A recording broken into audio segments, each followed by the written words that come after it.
మన పూర్ణిమలో కళ్యాణం కమనీయం సేల్స్ ప్రతి 15,000 రూపాయల కొనుగోలుపై కంచి కాటన్ సారీ ఉచితం.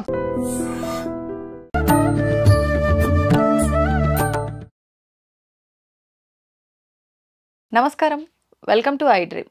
ధర్మ మార్గం విత్ విజిత కార్యక్రమానికి స్వాగతం. ప్రస్తుతం మనతో పాటు ఉన్నారు ప్రముఖ జ్యోతిష వాస్తు పండితులు శ్రీ విద్యా ఉపాసకులు శ్రీమతి జయప్రద గారు. ఇప్పుడు అమ్మతో మాట్లాడి మరిన్ని విషయాలు తెలుసుకుందాం.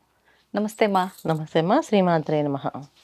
అమ్మ, మనకు మహాలయ పక్షాలు, పితృపక్షాలు అని చెప్పి అంటూ ఉంటాము. అయితే ప్రత్యేకించి ఈ మహాలయ పక్షాలు 15 రోజులు ఆచరించలేని వారు కనీసం మహాలయ అమావాస్య రోజైనా సరే పితృదేవతలకు కృతజ్ఞత తెలుపుకుంటే గనక మనకంతా మంచి జరుగుతుంది, వాళ్ళ అనుగ్రహం ఉంటుంది అని చెప్పి అంటూ ఉంటారు. మరి ఆ రోజున వాళ్ళకి మనం ఎలా కృతజ్ఞత తెలుపుకోవచ్చో వివరించండి. తప్పకుండా అన్న. ఈ మహాలయ అమావాస్య అనేది ఏంటంటే చాలా చాలా ముఖ్యమైన విషయం. మనం పూజలు, నోములు, వ్రతాలు ఎంత చేసుకున్నా ఈ మహాలయ అమావాస్య రోజున కార్యక్రమం చేయకపోతే ఇవన్నీ వృధా అవుతాయి. ఇప్పుడు ఒక మనిషి ఏదైనా కార్యక్రమం చేయాలి అంటే ఎందుకోసం చేస్తారు? ఒక కోరిక కోరుకుంటే ఆ కోరిక కోసం నెరవేరాలని దేవుని ప్రార్థిస్తాం. ఏదో ఒక కామ్యార్థమే కదా. ఏ కామ్యార్థమైనా కానివ్వండి, అది వివాహం అవ్వచ్చు, లేకపోతే గృహం కావచ్చు, లేకపోతే ఉద్యోగం కావచ్చు, అయితే వ్యాపారంలో అభివృద్ధి కావచ్చు. ఇవన్నీ కూడా ఒక కామ్యార్థం అంటే కోరికలు. ఈ కోరిక కోసం మనం భగవంతుని ప్రార్థన చేస్తాం, పూజ చేస్తాం. కాకపోతే ఈ పూజలు, పునస్కారాలు ఏవైతే చేస్తున్నామో అవన్నీ ఒక ఎత్తు అయితే ఈ పితృపక్షాల్లో మన కార్యక్రమాలు చేయకపోతే ఇవన్నీ నెరవేరు. చాలా మంది అనుకుంటారు మేము ఎన్నో పూజలు చేస్తామండి, మా అబ్బాయికి పెళ్లి కావట్లేదు. ఎందుకు కావట్లేదండి? మేము చాలా దేవుళ్ళు మొక్కుతున్నాం, అసలు ఎవరికి అన్యాయం చేయము, కనీసం పల్లెత్తు ఒక మాట అన్నారు మా వారైతే. ఇంత మంచివారు మా వారైతే మాకి మాత్రం సంబంధం కుదరట్లేదు, మా అబ్బాయికి పెళ్లి కావట్లేదు అంటే ఇక్కడ ఏమైంది అంటే అది ఈ జన్మది కాదు, గత జన్మ సంబంధమై ఉంటుంది. పితృ కార్యక్రమాలు చేయడం వల్ల ఏంటంటే మన గత జన్మలో చేసిన కర్మ ఏదైతే ఉందో అవి తొలగించే అవకాశం ఈ పితృపక్షాల్లో కార్యక్రమాలు చేయడం వల్లే ఉంటుంది. ఈ పితృపక్షాలు ఎందుకు అన్నారంటే పెద్దల దినాలు అంటారు చాలా మంది. సో పితృపక్షాలని అందరికీ సరళమైన భాష. చాలా మంది పెద్దవాళ్ళు చనిపోయిన వాళ్ళ రోజులు ఈ 15 రోజులు. అంటే మనకంటూ మన మీద ప్రేమ ఉన్నవాళ్ళు, మనం అంటే ఎక్కువ ఇష్టం ఉన్నవాళ్ళు, అంటే ఇది ఎవరైనా కావచ్చు, స్నేహితులు అవ్వచ్చు, బంధువులు అవ్వచ్చు, ఎవరైనా ఉంటాయి. వాళ్ళ ఆరా అనేది భూలోకం మీద సంచరిస్తుంది. ఈ సంచరించిన టైంలో వాళ్ళని తలుచుకొని వాళ్ళ కోసం ఏదైనా ఒక దానం చేస్తే సో మనకి వాళ్ళ ఒక మోక్షలోకాన్ని దారి చూపించే అవకాశం ఉంటుంది. దానాలకి విశేషం, చాలా విశేషం. దానాలు, అన్నదానం, వస్త్రదానం, ఈ దానాలన్నీ చాలా విశేషం అన్నమాట. ఎందుకు ఇంత విశేషం అంటే పితృలోకాల్లో ఒక లోకం అనేది పైన ఉంటుంది మనకి. ఈ లోకంలో ఏం చేస్తారంటే అక్కడ కొన్ని ఏంటంటే అర్హత. సో మీ ఇంట్లో వాళ్ళు ఎవరు నీకు కనీసం మంచిగా పోయట్లేదు అని చెప్పి అంటారంట వాళ్ళని, అలా బాధ పెడతారంట. అలా వాళ్ళు బాధపడుతూ ఏంటి మా ఇంట్లో ఎవరు కొన్ని కనీసం మమ్మల్ని తలుచుకోవట్లేదు, మా గురించి బాధపడట్లేదు, మా గురించి ఏం అనట్లేదు, వీళ్ళు కనీసం మా పేరు చెప్పి ఎవరికి ఏమీ పెట్టట్లేదు అని వాళ్ళు బాధపడుతుంటే ఆ బాధ మనకి తగులుతుందంట. అలా ఎప్పుడైతే తగులుతుందో, ఎవరికైతే తగులుతుందో వాళ్ళ ఇంట్లో ఆస్తి నిలబడదు. చాలా మంది ఎంతో ఆస్తి సంపాదిస్తారు, ఆస్తి అంతా పోతుంది. అలాగే వివాహాలు అవ్వవు, అలాగే వంశ అభివృద్ధి ఉండదు. అంటే వంశ అభివృద్ధి అంటే మగ సంతానం ఉండదు ఇంట్లో, అందరూ ఆడపిల్లలే పుడుతుంటారు. సో ఎందుకు ఇవన్నీ కారణాలు ఏంటంటే మనం వాళ్ళని తలుచుకోలేదు కనుక. మామూలుగా అయితే బ్రాహ్మణులు అయితే ప్రతిరోజు ఎవరైతే వాళ్ళ ఇంట్లో ఈ కార్యక్రమాలు అంటే పాడ్యం నుంచి మొదలై అమావాస్య వరకు వాళ్ళ తిథి కార్యక్రమంలో పిండ ప్రధానం కార్యక్రమం, ఆబ్దికము ఇవన్నీ చేస్తాం. ప్రతిరోజు బ్రాహ్మలు ఈ పితృపక్షాలు 15 రోజులు మధ్యాహ్నం కాలంలో తర్పణాలు వదులుతారు నువ్వులు నీళ్ళతోటి. సో ఇలా వదిలి వాళ్ళ కోసం శాంతులు ఎక్కడెక్కడ ఉన్నారు ఏదో నీళ్ళు ఇలా వదులుతామో ఈ నీళ్లు వాళ్ళకి మోక్షలోకానికి దారి చూపిస్తాయి. అలా నీళ్లు ఒక చుక్క నీళ్ళు వదిలేవాడు ఎవరైనా ఉన్నారా మీ ఇంట్లో అని అంటుంటారు మన పెద్దవాళ్ళు. అంటే దానికోసం వంశధారకుడు ఉండాలని అంటారు కదా. వంశం అనేది దానికోసం అన్నమాట. అంటే పిల్లవాళ్ళు పెద్దవాళ్ళు వాళ్ళ వంశం తరించాలంటే ముందు మనం గుర్తు చేసుకుని వీళ్ళ గురించి మనం చేయాలి. ఇప్పుడు బతుకున్నప్పుడే పెట్టట్లేదు చాలా మంది, వదిలేస్తారు వాళ్ళని. ఇంకా వాళ్ళు చనిపోతే ఏం పెడతారు అని అనుకుంటే ఇక్కడ ఏంటంటే ధర్మం ఎవరైతే ఆచరిస్తారో వాళ్ళకి భగవంతుడి అనుగ్రహం ఉంటుంది. ధర్మం ఎవరైతే తప్పుతారో భగవంతుడి అనుగ్రహం ఉండదు వాళ్ళకి. ఇప్పుడు మనం ఇంట్లో వాళ్ళకి ఏం చేయకుండా మనం బయట ఎన్ని కార్యక్రమాలు చేయండి మనకి కలిసి రాదు. చాలా మంది అంటారు మాకు మేము రావట్లేదని. ఇంట్లో పెద్దవాళ్ళని విసుక్కుని ఇంట్లో పెద్దవాళ్ళతో ఇష్టం వచ్చిన ఆన్సర్ మాట్లాడి వాళ్ళు చనిపోయిన తర్వాత వాళ్ళ గురించి పట్టించుకోవట్లేదు, వాళ్ళు వదిలేసాం. ఖచ్చితంగా మనకి అదృష్ట యోగాలు రావు, వస్తాయి అనుకోకూడదు, ఉన్నది పోతుంది మన గ్యారంటీగా. ఇవన్నీ కూడా యథార్థంగా చెప్తే ఎవరికైనా బాధ అనిపిస్తుంది, కానీ యథార్థం చెప్పకపోతే ఎప్పుడు తెలుసుకుంటాం? అసలు ఎందుకు ఇలా జరుగుతుంది అని అంటే, పూజలు చేస్తున్నాం ఎందుకు దేవుడు ఇవ్వట్లేదు వరం అంటే, దేవుడు వరం ఇవ్వడానికి సిద్ధంగా ఉన్నారు. కానీ ఇక్కడ ఒక బాధ, శాపం ఉంది. దాని నుంచి బయటపడాలి. అన్ని జాతకాల్లో, పూర్వ జాతకాల్లో పితృశాపాలు, స్త్రీ దోషాలు తక్కువ ఉండేవి. అవును. కానీ ఇవాళ జాతకాలు చూస్తే ఎక్కువ ఉంటున్నాయి. ఒకప్పుడు అంటే జాతకం ఎప్పుడు ఒకేలా చూస్తాం కదా అని, కానీ అప్పట్లో చాలా తక్కువ ఉండేవి. ఏదైనా ఉంటే మహా ఉంటే ఒకే ఒక దోషం ఏది, మాంగళ్య దోషం ఉండేది. అది కుజదోషం. కుజదోషం ఒకటే బాగా కనిపిస్తుండేది పూర్వము. ఇప్పుడు చాలా దోషాలు కనిపిస్తున్నాయి. ఎందుకంటే ఇప్పుడు కలియుగాంతంలో అందరూ అలవాటు ఎలా అయిపోయిందంటే, పూజ, దీపం, నైవేద్యం అనేది ఒక వేడుక అయిపోయింది. ఫార్మాలిటీస్, వేడుక. అది పూజ విధానంగా, పూజ పద్ధతిగా, భక్తి శ్రద్ధగా చేద్దాం లేదు. ఇప్పుడు మన వరలక్ష్మి వ్రతం తీసుకుంటే ఒక వేడుకగా అలంకరణ చేసి అవన్నీ వీడియోస్ తీసి పోస్ట్ చేసి ఇవే చేస్తుంది తప్ప దాంట్లో భక్తి, అమ్మవారి అనుగ్రహం, పూజ అవి శ్రద్ధగా చేసే బాధ్యత ఇవన్నీ ఎక్కడుంటాయి? ఇది బాగుందా, అది బాగా చూసుకుంటాం కదా. అక్కడితో మనకి చేసిన హంగామా చేసిన దానికి వేరే రిజల్ట్, కానీ శ్రద్ధగా చేసిన దానికి వేరే రిజల్ట్. ఇవన్నీ ఎలా చేస్తే భగవంతుడు కన్సిడర్ చేస్తారు. నువ్వు కష్టపడ్డావు కదా, సరే నువ్వు నన్ను భక్తిగా కొలిచుకోకపోయినా నువ్వు నన్ను అలంకరించావు కనుక దానికి కూడా మనం ఇస్తాడు ఆయన. అంత భగవంతుడు అంత గొప్పవాడు. అయితే ఇక్కడ పితృదేవతలు మాత్రం అలా కాదు. నువ్వు కనీసం తలుచుకొని, మమ్మల్ని తలుచుకొని కాసేపు పిండ ప్రదానం చేయడం, లేదా వస్త్రదానం చేయడం, లేదా అన్నదానం చేయడం, వాళ్ళ పేరు చెప్పి. ఈ మహాలయ అమావాస్య రోజున వేద బ్రాహ్మణులకి, వేద పండితులకి ఎక్కువగా దానం చేస్తే చాలా మంచిదన్న, చాలా విశేష వాళ్ళ తరఫున. ఎందుకంటే మనకి వేరే అవకాశాలు ఎప్పుడు కూడా ఏంటంటే, బయట ఎక్కడ చేసినా ఎంత చేసినా ఇది చేస్తే చాలా ఉత్తమం అనమాట. ఇది దొరకరు, జనరల్గా దొరకరు. ఎందుకంటే చాలా తక్కువ మంది తీసుకుంటారు ఈ పితృ దానాలు కానీ చేసుకోండి. స్వయం పాకాలు ఎక్కువగా ఇవ్వడం చాలా విశేషము. స్వయం అంటే అంత స్తోమత లేదంటే స్వయం పాకం ఇవ్వండి. ఉంది మంచిగా చేయండి, చాలా బాధ్యతగా. అంటే వరలక్ష్మి వ్రతం మనం ఏదో వ్రతాలు, పూజలు, పెళ్ళిళ్ళు ఎంత వేడుకగా చేస్తామో, ఈ మహాలయ అమావాస్య రోజున అన్నదానం ఎక్కువగా చేయండి. అన్నదానం అయ్యే ఖర్చు బ్రాహ్మణులు చేస్తాను అంటే, వేద పండితులు చేస్తానంటే ఏదైనా ట్రస్ట్కి వాటికి పంపించండి, చేయించండి. వాళ్ళ పేరు చెప్పి, మా నాన్నగారి పేరు, మా అమ్మగారి పేరు, లేకపోతే మా తాతగారి పేరు, మా బాబాయ్ పేరు, మా పెద్దమ్మ పేరు అని చెప్పి ఇలా పేరు చెప్పి ఇవ్వండి. చాలా విశేష ఫలితం ఉంటుంది. అన్నదానం జరిగి వాళ్ళు అన్నదాత సుఖీభవ అంటే, వాళ్ళు ఏదైతే అవకాశం, ఇప్పుడు ఏంటంటే మోక్షలోకాలకు వెళ్ళాలంటే ఈ అవకాశం పట్టినది ఇలా నీళ్ళు వదులుతారు వాళ్ళు. ఆ నీళ్లు మోక్షలోకాన్ని దారి చూపిస్తాయి. సో ఎవరైతే ఈ అన్నం పెట్టారో ఆ నీళ్ళు ఆ పితృదేవతలకు వెళ్తుందన్నమాట. సో ఇప్పుడు ఎవరో డబ్బులు ఇచ్చారు, వీళ్ళు వంట చేసి పెట్టారు, ఈ వంట చేసినందుకు ఫలితం వస్తుంది వీళ్ళకి, వడ్డించిన వాళ్ళకి ఫలితం ఉంటుంది, ఇచ్చిన వాళ్ళకి ఫలితం ఉంటుంది. సో ఇచ్చిన వాళ్ళకి ఎక్కువ ఫలితం ఉంటుంది, వండిన వాళ్ళకి సగం ఫలితం ఉంటుంది, వడ్డించిన వాళ్ళకి కొంత భాగం ఫలితం ఉంటుంది, కానీ మొత్తానికి ఫలితం ఉంటుంది.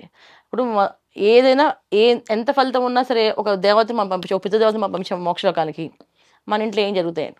వివాహాలు అవుతాయి, సంతాన భాగ్యం కలుగుతుంది, ఆస్తి నిలబడుతుంది అండి, సొంత ఇల్లు కొనుక్కోగలుగుతాం. చాలా మంది ఇల్లు కొనుక్కుని చిన్న బాధలు, కష్టాలు పడుతుంటారు. అలాంటి లేకుండా మంచి శుభమైన, లక్ష్మీప్రదమైన ఇల్లు దొరుకుతుంది.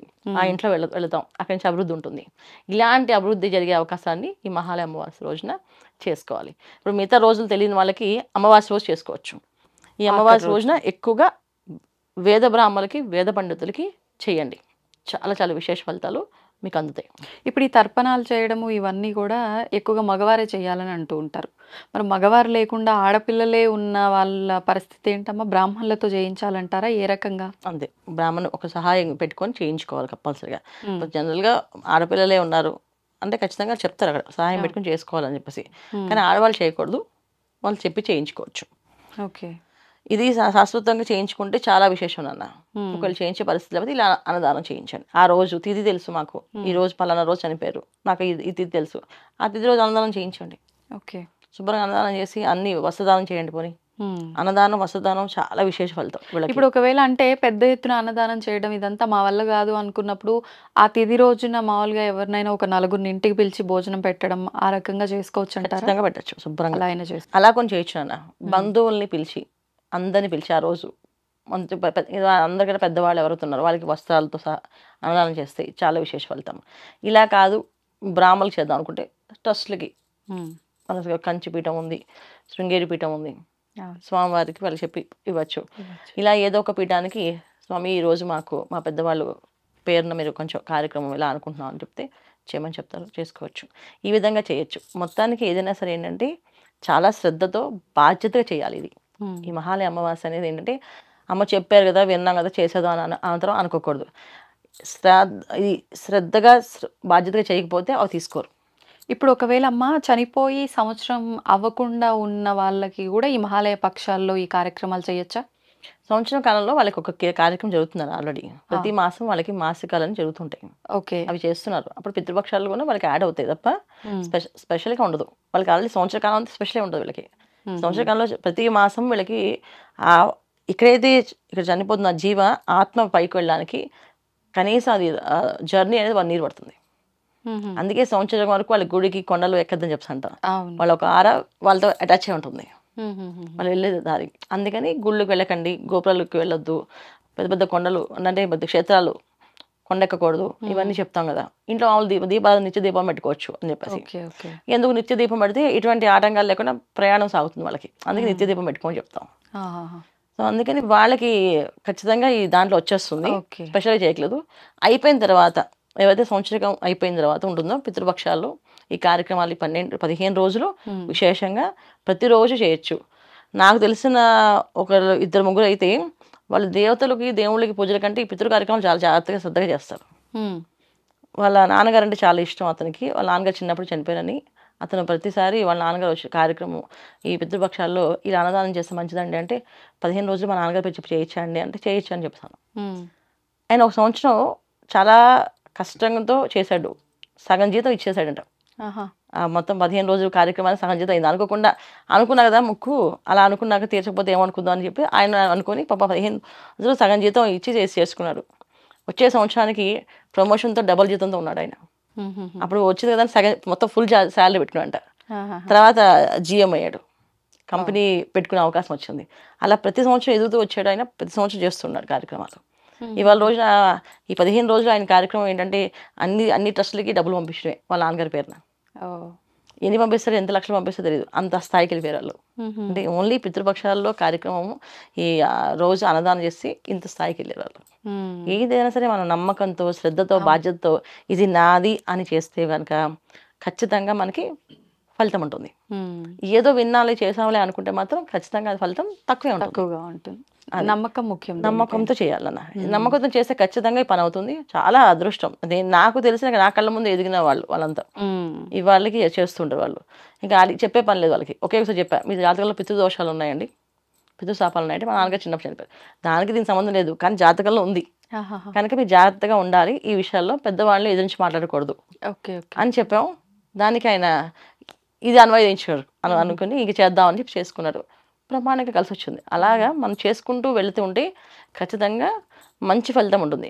మహాలయ అమావాస్య రోజున బాధ్యతగా శ్రద్ధగా ఎవరైతే చేస్తారో వచ్చే అమావాస్య చూడండి మీ కోరిక తిరిగిపోతుంది. రాసి పెట్టుకోండి, ఖచ్చితంగా కోరిక తిరుగుతుంది. కానీ శ్రద్ధగా చేయాలి, బాధ్యతగా. అలా. ధన్యవాదాలమ్మా. నమస్తే అమ్మా. సాధారణంగా మనం ప్రస్తుత రోజుల్లో చూస్తున్నాము, ఉద్యోగంలో ప్రతి ఒక్కరికి కూడా ఏదో ఒక ఆటంకము, ఏదో ఒక ఇబ్బంది, ఎంత కష్టపడ్డా కూడా మాకు ప్రమోషన్స్ లేవని, ఇంకా ఈ ఉద్యోగాలు వద్దు బిజినెస్ చేసుకుంటే బాగుంటుందేమో అనే ఒక ధోరణి కూడా ఏర్పడే పరిస్థితులు చూస్తున్నాం. అసలు అంటే ఏ గ్రహం యొక్క పరిస్థితులు బాలేకపోతే ఈ ఉద్యోగంలో ఇలాంటి ఇబ్బందులు తలెత్తుతాయంటారు? వాటి నుంచి బయటపడాలి అంటే ఎటువంటి పరిహారం చేసుకుంటే బాగుంటుంది? తప్పకుండా అన్న, చాలా మంచి క్వశ్చన్. ఎందుకంటే అధికారంతో కూడిన పోస్ట్ ఏదైనా మనకు కావాలి అంటే ఒక అధికారం కావాలి. ఒక ఉద్యోగం అంటే ఒక అధికారమే మనకి. అది ఏ ఉద్యోగమైనా కానీ అది ఒక దాంట్లో ఒక అధికారం. ఈ అధికార స్థాయి అనేది ఉండాలి, నిలబడాలి. అది చాలా తరచుగా మారకుండా ఒకే స్థాయిలో ఎదుగుతూ దాంట్లోనే హై లెవెల్లో వెళ్ళాలి అంటే ఖచ్చితంగా వీళ్ళకి జాతకరీత్యా చాలా బలమైన గ్రహస్థితి ఉండాలి. జాతకంలో బలమైన గ్రహస్థితి ఏంటి అంటే రవి భగవానుడు ఒక గ్రహస్థితి. సో ఎప్పుడైతే రవి బలంగా ఉంటారో ఖచ్చితంగా వీళ్ళకి అలాంటి అధికారం వస్తుంది. చాలా మంది చిన్న వయసులో ఉద్యోగం చేసి సంపాదించేసుకుని ఉన్నత స్థాయికి వెళ్ళిపోతుంటారు. దానికి కారణం రవి యొక్క కారకత్వం అన్నమాట. సో రవి బలం బాగా ఎక్కువగా ఉంటే ఖచ్చితంగా మంచి స్థాయిలో మంచి ఉద్యోగాల్లో నెంబర్ 1 పొజిషన్లో ఉంటారు వాళ్ళు. ఎప్పటికీ ఉన్నాం వాళ్ళు ఉండడమే కాకుండా 10 మందిని తీసుకెళ్ళగలుగుతారు. అలాగా లీడర్షిప్ క్వాలిటీస్ని డెవలప్ చేసే ఎక్కువగా లక్షణం ఇది. సో జాతకరీత్యా గ్రహం రవి బలం తక్కువ ఉన్న వాళ్ళకి ఉద్యోగాలు తరచూ మారుతూ ఉంటారు. ఉద్యోగ స్థిరత్వం ఉండదు. ఉద్యోగం కోసం ప్రయత్నం చేసినా ఉద్యోగం రాదు. గవర్నమెంట్ కోసం ఎంత ప్రయత్నం చేసినా రాకుండా ఎంతకంటే లాస్ట్ ఆ టైం అయిపోయే వరకు ప్రయత్నం చేస్తూనే ఉంటారు. ఎందుకంటే రవి అనుగ్రహం లేదు వాళ్ళకి, కానీ ఆ తాపత్రయం మాత్రం ఉంటుంది వాళ్ళకి. గవర్నమెంట్ సంపాదించాలి, గవర్నమెంట్ సంపాదించాలి అని చెప్పేసి, అందుకని అలా తిప్పుతూ ఉంటుంది ఈ జాతకంలో. సో ఇలాగ దోషాలు ఉన్న వాళ్ళకి కాస్తంత ఇబ్బంది ఎక్కువగా ఉంటుంది. వీళ్ళు కొంచెం పరిహారం చేసుకుంటే రవి ఒక అనుగ్రహం కలుగుతుంది. ఇప్పుడు గవర్నమెంట్ కోసం సంపాదించి, అది ఉద్యోగం కాదు, ఏ పదవి అయినా సరే, ఇప్పుడు రాజకీయంలో పదవి కావాలి, అది ఉన్నతమైన పదవి కావాలి, ఖచ్చితంగా రవి భగవాన్ ఒక అనుగ్రహం కావాలి. అలాగే ఒక వ్యాపారంలో అభివృద్ధి కావాలి, దాంట్లో ఏకగ్రీవంగా వీళ్ళే ఎన్నుకోవాలి, అంటే వీళ్ళే ఉండాలి ఎప్పటికీ, అంటే మంచి స్థాయిలో కాంపిటీషన్లో లేకుండా వీళ్ళే మంచి ప్లేస్లో ఉండాలి. దానికి కూడా రవి ఒక అనుగ్రహం ఉండాలి వీళ్ళకి. సో వీళ్ళకి పరిహారం ఏంటంటే ప్రతిసారి వీళ్ళు చేసుకోవాల్సింది ఏంటి, చాలా జాగ్రత్తగా చేయాలి ఇది. ఇంక రవి భగవాన్ అన్నప్పుడు ఏమవుద్దంటే ఆయన చాలా ఒక విధంగా చెప్పాలి అంటే ఆత్మాభిమానం ఎక్కువగా ఉండే గ్రహం అనమాట. అదే సింహరాశి తీసుకోండి, దీనికి అధిపతి రవి అధిపతి దానికి. ఈ సింహరాశి వాళ్ళకి అందరూ ఎలా ఉంటారంటే వీళ్ళు స్టబాన్ మైండ్తో వాళ్ళు నచ్చినట్టుగా అలా అల్లుకొని అలా ఉంటారు. ఎక్కువ ఎక్స్ట్రీమ్కి వెళ్ళరు, అలాగని లో లెవెల్ దిగరు, మీడియం లెవెల్లో మనకు ఆల్రెడీ తెలుసు మన స్థాయి, మనం అంత మించి వెళ్ళకూడదు, మాట్లాడకూడదు, ఆ లెవెల్లో ఉంటారు. ఎందుకంటే దీని తత్వం ఏంటంటే అక్కడికి రవి కర్వత్వం నుంచి వచ్చింది. ఆత్మాభిమానం చాలా ఎక్కువగా ఉంటుంది వీళ్ళకి. ఈ ఆత్మాభిమానం ఎక్కువగా ఉంటుంది కనుక మనం చేసే పని ఏదైనా శ్రద్ధగా చేయకపోతే ఆత్మాభిమానం దెబ్బతింటే ఇంకేం విషయం చేయరు వాళ్ళు. ₹1,00,000 ఇస్తాను అన్న సరే, నా ఆత్మాభిమానం దెబ్బతింది, నేను రాను. అలాగే ఇప్పుడు ఇక్కడ పరిహారం కొన్ని ఏంటంటే, సో రవి యొక్క కారకత్వం ఎలా ఉంటాయంటే, రవి గ్రహాన్ని మనకు అనుకూలంగా కావాలి, ఆయనకి అనుకూలంగా మనం చేయాలి అంటే ఏం చేయాలంటే కొంచెం జాగ్రత్తగా, శ్రద్ధగా, బాధ్యతగా చేయాలి. ప్రతి మాసంలో సప్తమి తిథి రోజున రుద్రాభిషేకం చేయించుకోవడం, ఇంట్లో రుద్రాభిషేకం చేయించుకోవడం. అధికారం కావాలి, రాజకీయాల్లో అధికారం కావాలంటే ఇంట్లో ప్రతి మాసంలో సప్తమి తిథి అంటే ఏంటంటే మనకి ఎలా తీసుకోవాలంటే అమావాస్య తీసుకోండి. అమావాస్య గుర్తుంటుంది జనరల్గా, అమావాస్య నుంచి 8వ రోజు వస్తుంది. అమావాస్య 1, తర్వాత పాడ్యమి, విదియ, తదియ, చవితి, పంచమి, షష్ఠి, సప్తమి. ఈ సప్తమి రోజు ఖచ్చితంగా విశేషంగా రవి గ్రహానికి సంబంధించిన అరుణపారాయణం చేయించుకోవచ్చు, లేదా రుద్రాభిషేకం చేయించవచ్చు. ఈ 2 కార్యక్రమాలు చేయించిన వాళ్ళకి ఖచ్చితంగా ఇలా సప్తమ అంటే 7 వారాలు చేయగానే 7 మాసాలు అంటే 7 సప్తమ తిథులు అంటే 7 మాసాలు అవుతాయి, అంటే 7 నెలలు అవుతాయి. ఈ 7 months ఎవరైతే చేస్తారో ఖచ్చితంగా వాళ్ళకి ఆ పని నెరవేరుతుంది, ఆ కోరిక తీరుతుంది. కాకపోతే శ్రద్ధగా, బాధ్యతగా, చక్కగా చేసుకోవాలి. చేయమన్నారు చేస్తున్నాను కాదు. ఈ చేసినంత కాలము ప్రతిరోజు సూర్య భగవానికి నమస్కారం చేయాలి. ప్రతిరోజు పొద్దున్నే సూర్యోదయానికి పూర్వం నిద్ర లేవాలి, సూర్యుడికి నమస్కారం చేయాలి, సూర్యుడికి అర్ఘ్యం వదలాలి. ఇవి చేస్తూ సప్తమి తిథి రోజు మాత్రం ఇంట్లో అభిషేకం చేయించుకోవాలి. ప్రతి సప్తమి తిథి రోజున అభిషేకం చేయించుకుంటుంటే వీళ్ళకి చాలా అదృష్ట యోగం ఉంటుంది. దీన్ని శుక్ల సప్తమి అంటాం. అంటే 2 సప్తములు వస్తాయి ప్రతి మాసం మనకి, శుక్ల సప్తమి, బహుళ సప్తమి. ఈ శుక్ల సప్తమి రోజు చేయించిన విశేష ఫలితం వీళ్ళకి ఉంటుంది. అంటే మాసంలో ఒక సప్తమి రోజు వీళ్ళు చేయిస్తారు. అది ఒక్కొక్కసారి భాను సప్తమి అని వస్తుంది, అంటే ఆదివారం వచ్చి సప్తమి తిథి వస్తుంది. ఆ రోజు అరుణ పారాయణతో రుద్రాభిషేకం చేపిస్తే చాలా విశేష ఫలితాలు ఉంటాయి. తర్వాత ఒక్కొక్కసారి గురువారం సప్తమి తిథి వస్తుంది, ఆ రోజు రుద్రాభిషేకము, లక్ష్మీ అమ్మవారికి అష్టోత్తరము, లక్ష్మీ అమ్మవారికి జాజిపూలతో సహస్రనామం పూజ, ఇవి చేపిస్తే ఇంకా విశేష ఫలితాలు ఉంటాయి. వారాన్ని బట్టి చూసుకొని ఎలా చేస్తే బాగుంటుంది 100%. అలాగే సోమవారాలు వచ్చాయి సప్తమి రోజు, సోమవారం వస్తే పాలాభిషేకం. పాలాభిషేకం చేస్తే అమ్మవారికి శ్రీ సూక్తంతో పాలాభిషేకం అలా చేసి ఆ విధానంతో పూజ చేస్తే ఇంకా విశేష ఫలితం వస్తుంది. ఇలాగేం చేయాలి, ఈ విధంగా చేసుకుంటూ వెళ్తే అధికారాలు అంటే రాజకీయంలో బలం కావాలనుకుంటే ఈ విధంగా చేయాలి. ఉద్యోగం కోసం ప్రయత్నం చేసేవాళ్ళు ఉద్యోగం కోసం అయితే సప్తమి రోజు ఇంట్లో అభిషేకం చేయించుకోవచ్చు, లేదా గుడికి వెళ్ళి గుళ్ళో అభిషేకం చేయించుకోవచ్చు. ప్రతి సప్తమి రోజు గుళ్ళో అభిషేకం చేయించుకొని అక్కడ రావి చెట్టు ఉంటే రావి చెట్టు చుట్టూ ప్రదక్షిణాలు చేసి 11 ప్రదక్షిణాలు చేసి దండం పెట్టుకుని వస్తే కానీ ఉద్యోగం వస్తుంది. అంటే ఇక్కడ ఏంటంటే మనకి స్థితి ఉంది, చేయించుకునే స్థితి ఉన్నప్పుడు శుభ్రంగా ఇంట్లో చేయించుకోవాలి. లేదంటే మేము అంత స్థితి లేదు అంటే చక్కగా దేవాలయానికి వెళ్ళి అభిషేకం చేయించుకోండి. ప్రదక్షిణాలు 11 ప్రదక్షిణాలు చేయండి, రావి చెట్టు చుట్టూ 11 ప్రదక్షిణాలు చేయండి. ఇది కూడా సప్తమి రోజే ప్రతి సప్తమి ఇలా 7 సప్తములు చేస్తే అంటే 7 నెలలు చేస్తే ఖచ్చితంగా 8వ నెలకు వాళ్ళకి మంచి శుభవార్త ఖచ్చితంగా వచ్చేస్తుంది. అది ఉద్యోగం కోసమైనా, అలాగే వ్యాపారంలో అభివృద్ధి కోసమైనా, అలాగే రాజకీయాల అధికారం కోసమైనా సరే ఇది పరిహారం చేసుకుంటే మాత్రం చాలా చాలా విశేష ఫలితం అన్నమాట. ధన్యవాదాలమ్మా. నమస్తే అమ్మా. శ్రీమాత్రే నమః. And for more videos, Please subscribe to iDream. Please subscribe to iDream. Please subscribe iDream. And please subscribe to iDream. For more videos, subscribe to iDream. please like, share and subscribe to the channel. Congratulations, iDream. Subscribe to iDream. Subscribe to iDream. So subscribe to iDream Media. iDream ki iDream team andarki huge congratulations. Please subscribe iDream Media. Please subscribe to iDream. Subscribe iDream. Please subscribe to iDream. iDream అంటే నా కళల ఛానల్ను subscribe చేసుకున్న నోరు తిరుగుతలేదు మీరైతే గంట గుర్తు కొట్టండి. For more such videos, please subscribe to iDream. Subscribe to iDream. Please subscribe to iDream. Please subscribe iDream Media. Please do subscribe to iDream. Please subscribe to iDream Media. For best entertainment and information, please subscribe iDream. And don't forget to subscribe to iDream.